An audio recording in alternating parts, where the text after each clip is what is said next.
about to meet a woman who's been on duty here at the museum for close to 100 years, which is a long time, even if you're a 2,300-year-old mummy. So it's no surprise she's taking a well-deserved rest.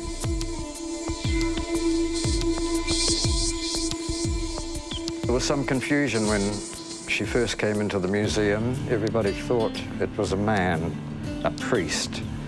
It should have been obvious that she was a woman because males normally have a false beard on any of their images. And that was how it was for a number of years until we had a lady arrive in New Zealand who was an Egyptologist from England. She read the hieroglyphics on the coffin, and it became perfectly clear that it was a female mummy, not a male. She was a young lady, aged about 18, the daughter of a priest and a priestess in a town called Akhmim. Now, the parents were in the local temple, and it appears that she died young and was given this sort of burial treatment because of the status of her parents. Do we know what her name is? Mihit.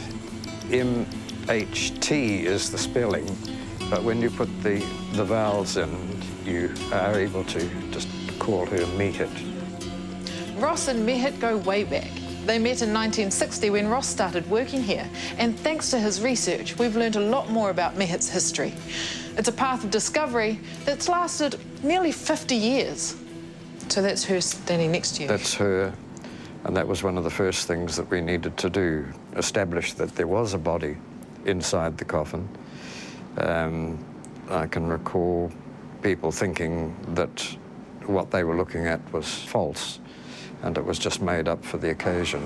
But the X-rays proved conclusively that there was a body in that particular package. The mummy itself has the mask on the head, on the breast. There was this pectoral, and down here, what we call the apron.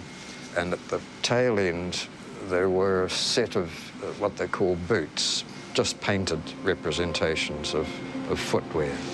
And in life, you would prepare for your death by buying material like this. Best was reserved for the pharaohs, so his mummy mask could have been solid gold. But lesser mortals were content to have this gilt representing gold on their masks. But that didn't stop the tomb robbers, whenever they found anything like this, knocking the nose off, just to see if there was any solid gold under there. Why did they mummify bodies? It was vital that you preserved your earthly appearance, because they considered that death was just an inconvenient pause in your life, and that the life after death would just be a continuation of the good life you led on earth. So the tendency was to take everything with you and just provide yourself with all the good things that you enjoyed in your earthly existence. You painted everything on your tomb walls, and then by a process of magic, you would provide yourself with everything that you required for the afterlife. Te Papa's collection holds over 2 million items, so they can't all be on display.